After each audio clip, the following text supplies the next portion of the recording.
Quando um filho está usando drogas, os pais acabam fazendo, sem saber, coisas que pioram a situação. Os pais se esforçam, dão o máximo que eles podem, e mesmo assim o filho continua usando, acaba usando cada vez mais e com mais frequência, por vezes até começa a usar outras substâncias, e as consequências desse uso vão se tornando cada vez mais graves. Nesse vídeo aqui, eu quero te mostrar os 7 principais erros que os pais cometem quando estão lidando com um filho que está usando drogas. E te contar como que você pode corrigir cada um deles. A maioria das coisas que funcionam para lidar com o problema de drogas e para levar um filho para um tratamento, elas são contra-intuitivas, ou seja, elas vão na direção contrária daquilo que o coração dos pais normalmente manda. Mas eu posso te dizer com segurança que essas ações contra-intuitivas, elas funcionam. E o erro número 1, que eu vou falar por último, é a maior mentira que os pais contam para si mesmos e é o erro que dá origem a todos os outros erros que vêm na sequência. Mas vamos lá. Erro número 7. Acreditar no poder das palavras. Isso aqui se traduz pela frase dos pais: mas eu já falei isso para ele, já falei 1 milhão de vezes. O que acontece? Os pais falam, brigam, chantageiam, ameaçam, explicam, argumentam, e eles acham que eles estão fazendo a parte deles. Eles não têm em conta que, grava isso que é importante, o dependente químico não escuta palavras, ele escuta ações. Qualquer pai ou mãe que lida com filho usando droga, se eu perguntar, você sente que teu filho te escuta? Quando você fala tudo isso, surte algum efeito? Os pais vão concordar que não. Mas é que eu não consigo pensar em outra coisa para fazer. Então eu falo, eu tento explicar, tento fazer a minha parte de ensinar ele algo, mas isso não funciona, porque ele não escuta palavras, ele escuta ações, e não o que os pais falam. Qual que é a solução para esse erro? Primeiro, é os pais começarem a pensar em atitudes, em vez de palavras, é conseguir fazer mais e falar menos. Falar menos. Não é sobre o que você vai falar para o filho, é sobre que atitude você vai tomar perante o comportamento dele. O segundo ponto da solução é só fale aquilo que você consegue cumprir, aquilo que você consegue fazer. Tá? Não faça ameaças ou promessas que você não vai cumprir depois. Muitas vezes é melhor não fazer nem falar nada do que blefar, do que falar uma coisa e não fazer aquilo que foi falado. E o terceiro ponto desse aspecto é assim, não discuta sobre drogas com o teu filho. Muitos pais acham que precisam argumentar e mostrar para o filho os malefícios da maconha ou, né, entrar nessa discussão com ele. Não faça isso. Tá? Porque de duas umas, se você ganhar a discussão, não vai mudar o comportamento dele. Tá? Só vai gerar uma nova discussão daqui a pouco. E se ele ganhar a discussão, vai ficar pior para você. Tá? Então não discuta com ele sobre esse assunto.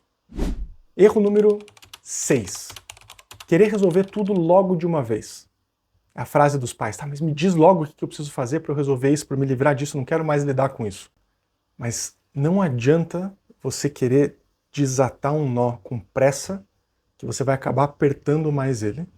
É natural que os pais sejam tomados pela ansiedade de querer resolver logo aquilo, querer fazer alguma coisa, precisam se livrar dessa situação, é muito sofrimento. Mas o imediatismo, as coisas têm que ser agora, é a lógica da dependência química. O dependente químico funciona assim. Ele não lida com frustração, ele não sabe esperar. Ele quer a satisfação agora, ele precisa conseguir o que ele quer agora. E não é usando essa mesma lógica que os pais vão conseguir combater a dependência química. E a solução para esse erro aqui? Primeiro, para os pais que estão entrando em contato com o tema, descobriram agora, por exemplo, que o filho está usando droga, precisam aprender a recuar para saltar melhor. Então, esse movimento de ir com calma, não precisa se atropelar, não precisa fazer nada agora. Calma, descobriu? Esfria um pouco a relação, mostra com uma atitude que vocês não estão satisfeitos com isso. Tá? Recua, esfria um pouco, não fala muito e vai se capacitar. Tá? Se dá um tempo para se fortalecer e se capacitar, para quando for fazer algo, fazer de forma consistente. Para os pais que já estão lidando com esse problema, estão no processo de tratamento já, é importante essa máxima, é uma dica isso. Faça tudo o mais devagar possível, tudo, quase tudo, para tomar decisão, para dar resposta, para saber se deixa ou não deixa, se permite ou não permite, para mudar um combinado, para tudo. Faz devagar. A pressa, ela tem a ver com a recaída. Tá? Você vê que começa uma ansiedade de querer fazer algo logo, tomar decisões de uma hora para outra, Normalmente isso está associado a um movimento de recaída do filho. Então os pais estarem nesse ritmo do mais devagar possível é uma boa dica para você considerar para ajudar a manter essa estrutura do tratamento. E uma outra chavezinha muito boa para isso é sim, não que seja fácil, tá? Mas é uma chave importante. Os pais conseguirem manter a própria ansiedade mais baixa, abaixo do nível da ansiedade do filho, porque se a ansiedade dele está mais alta que a dos pais, ele vai se mexer para fazer alguma coisa, para resolver algo, mas se a dos pais está mais alta, os pais vão se atropelar e vão acabar entrando nessa lógica da dependência química. Erro número 5, infantilizar o filho. Essa é aquela frase do tipo, tadinho, ele não vai dar conta, ou coitado, vai ser muito difícil para ele. Por mais que os pais não pensem exatamente com essas palavras ou não falem isso, tá? Esse é um sentimento natural dos pais, principalmente quando eles pensam em tomar uma atitude um pouquinho mais firme. Fala, puxa, mas ele não vai aguentar, ele vai sofrer muito, a gente não quer que ele sofra. E normalmente esse movimento vem de dois sentimentos principais dos pais, culpa e pena. Então, movidos pela culpa e pela pena, os pais querem facilitar as coisas, não querem que o filho sofra, ainda veem ele como uma criança que precisa de cuidado. O problema disso é que daí o filho não consegue crescer e melhorar num tratamento. É tipo aquela história, aquela fábula conhecida do sujeito que estava vendo uma borboleta tentando sair do casulo dele. Ele estava vendo ali a borboleta se debater e o cara não conseguia sair, se debatia, ele via de perto e falava, nossa, mas como essa borboleta está sofrendo, tadinha. Em algum momento ele fica ansioso com aquilo e fala, eu preciso fazer alguma coisa, eu preciso ajudar. Ele se aproxima ali com o hálito dele, ele amolece o casulo da borboleta, abre um pedacinho ali e facilita para ela poder sair do casulo. E aí a borboleta, com esforço, consegue abrir o casulo que ele facilitou, só que quando ela abre o casulo, ela cai no chão e começa a se arrastar e não consegue voar, porque todo o processo dela de esforço para poder abrir o casulo era o que era fundamental para ela conseguir sair voando. Então, solução para esse erro. Os pais conseguem entender que eles ajudam mais no tratamento quando eles dificultam, quando eles criam obstáculos e não quando eles incentivam ou facilitam. A vontade que dá é de incentivar o filho. Puxa, vai lá, vamos dar alguma coisa, vamos reforçar. Não. Os pais ajudam mais quando eles criam obstáculos para aquilo que o filho quer. Para o filho sentir que ele está sendo desafiado, que ele tem condição de dar alguma coisa para poder receber aquilo que ele quer. Conectado com isso, tem duas citações muito boas. A primeira é do C.S. Lewis. As dificuldades preparam pessoas comuns para destinos extraordinários. As dificuldades, então dificuldades. As dificuldades preparam as pessoas comuns para destinos extraordinários. E a segunda frase, que eu não encontrei um autor definido, é: apenas quando somos verdadeiramente desafiados que o nosso verdadeiro potencial é revelado. Então é aprender a desafiar verdadeiramente o filho, para que o potencial verdadeiro dele possa vir à tona. Erro número 4, buscar causas para o problema, que são as perguntas naturais dos pais. Por que ele usa drogas? Ou uma variação, onde foi que eu errei? E é natural, os pais vão buscar, não conseguem escapar dessas perguntas, de querer entender o porquê que o filho está usando droga. E com esse movimento, os pais vão atrás de diagnósticos, de traumas de infância, de o que aconteceu, o que está motivando o uso dele de drogas agora, será que são os problemas, será que é isso? A gente precisa entender o porquê, tem que ter uma explicação razoável, só que por vezes é que nem o biólogo que quer entender o sapo, só que para isso precisa matar ele. Solução para esse erro: os pais fazerem a pergunta certa, que não é por que ele usa drogas, mas sim o que mantém o uso de drogas dele hoje, porque se os pais conseguem responder isso, tem muito mais o que ser feito do que se os pais entenderem o porquê que ele usa drogas, aí encontrarem uma resposta lá atrás. O que mantém hoje o uso de droga dele? E uma resposta muito frequente para essa pergunta, o que mantém o uso dele, é a facilitação dos pais. É a facilitação dos pais que normalmente viabiliza e mantém o uso de droga dele. Então, a solução para isso consiste em manter o foco na interrupção do consumo. Como é que a gente vai lidar com o consumo de droga e não ficar focando em assuntos periféricos, como resolver o trabalho, os estudos, o dinheiro, problemas que ele criou, enfim. Tá? Foco número 1 é a droga. Tem uma metáfora que eu gosto de usar, que é de um sistema multiplicativo. Tá? Então, a dependência química é um sistema multiplicativo. Imagina vários números multiplicados, 2 vezes 4 vezes 10 vezes 20 vezes, dá um número enorme. Mas se você colocar um zero nessa equação, não precisa nem fazer conta. O resultado é zero. A droga é o zero da equação.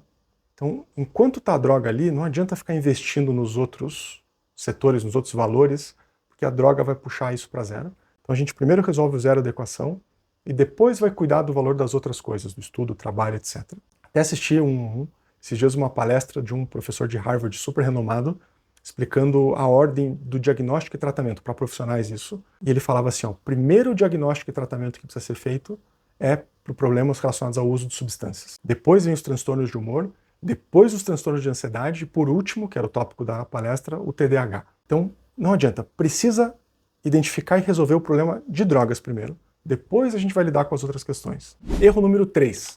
Insistir para o filho ir no psiquiatra ou no psicólogo, que é a ligação mais comum que os profissionais recebem. Oi, eu queria marcar uma consulta para o meu filho. O que os pais não sabem é que nenhum profissional vai conseguir fazer o filho parar de usar droga, que é o que eles querem. Os profissionais eles vão trabalhar com a demanda do paciente. E se são os pais que estão querendo que ele pare de usar drogas, isso é uma demanda da família e não dele. Então, não adianta ele ir no psicólogo ou no psiquiatra nesse primeiro momento. E a solução para esse erro é uma máxima também do processo de tratamento. Quem faz um filho parar de usar drogas não são os profissionais, é a família, são os pais. Por isso que quem deve vir para atendimento primeiro são os pais que estão com a demanda, porque aí o profissional vai poder ajudar os pais a encontrar um caminho, uma estratégia para fazer o filho parar de usar droga, para fazer o filho querer, para motivar ele para um tratamento de verdade. Isso tem a ver com a resposta que eu comentei que é mais comum, porque que mantém o uso de droga dos filhos, a facilitação dos pais. Então está na mão dos pais. Os pais têm muito mais poder do que eles imaginam para interromper o consumo de drogas de um filho. Erro número 2. A mentalidade de apagar incêndios. É aquela frase assim, puxa, agora que está tudo calmo, está tudo bem, não vamos fazer nada. Né? Não vamos mexer porque, cara, vai que isso desestabiliza ele, que faz ele querer usar mais droga, ou sair de casa, ou qualquer coisa assim. Então é muito comum os pais buscarem profissionais, buscarem consultas, buscarem fazer alguma coisa quando está na crise, quando o filho aprontou alguma coisa, ou quando aconteceu alguma coisa mais grave. E aí eles até conseguem que as coisas se acalmem um pouco. E aí quando as coisas se acalmam, eles ficam com medo de fazer alguma coisa. Falam, cara, tá tão melhor do que estava algum tempo atrás na crise, que eu prefiro não fazer nada, porque vai que estraga. E aqui é um erro, porque é uma questão de tempo para surgir uma nova crise. É uma doença incurável, progressiva e fatal. E cada crise que aparece vai ser um pouquinho pior do que a anterior. Qual que é a solução para isso? Os pais entenderem que as ações que eles tomam nas crises só servem para acalmar a crise, mas não tratam o problema. O que realmente importa são as ações que os pais tomam durante a calmaria. Isso que realmente faz a diferença. Até porque tem uma lógica na dependência que é assim, na doença, os pais se adaptam ao filho dependente. No tratamento, é o filho que vai se adaptar aos pais. E para que isso aconteça, os pais precisam ter ações, e não só reações ao que o filho faz. Se os pais só reagem ao que o filho faz, eles estão sempre se adaptando. Quando na calmaria os pais conseguem ter ações, eles vão exigir que o filho reaja àquilo e o filho começa a se adaptar. É que nem no surf, que é uma metáfora que eu gosto bastante. O surfista, para poder pegar uma onda, ele tem que atravessar a arrebentação, e as ondas vêm em série. Então, quando ele está na arrebentação, é a crise, é a onda caindo na cabeça dele, ele se afundando, tendo que subir, não consegue ir muito pro fundo para surfar, ele tem que sobreviver aquilo ali, passar aquele período turbulento. E as ondas vindo em série, então elas param, dá um tempo de calmaria e depois vem uma nova série. Se durante a calmaria o surfista deita para relaxar e pegar fôlego de novo, a próxima série vai dar na cabeça dele de novo. Então o segredo tá em deu a calmaria, ele vai remar para o fundo, para que quando vier a próxima série, já não vai dar mais em cima dele. Ele vai poder surfar a onda já.